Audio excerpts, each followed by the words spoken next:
what can I do with my self-healing mats? So they are absolutely perfect. So let's take one at a time. So the first one that I've got is a 12 by 18 cutting mat. Again, markings go up to 17 inches by 11 inches, but we've got that extra area. Don't have to put them onto glass mat, but it's just I've got one here. And the sort of things I can be doing is I can be taking my craft knife.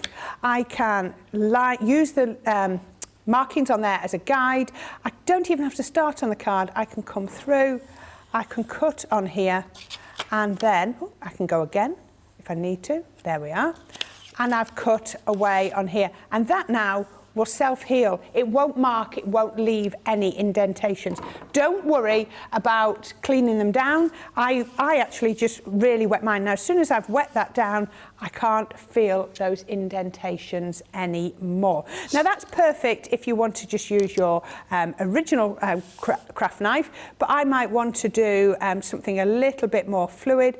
So I might want to take my swizzle craft knife and do something a little bit more fancy. Now that means by doing it on here, my craft knife isn't slipping against the glass. It's actually, you know, it's going into there, but then it heals afterwards.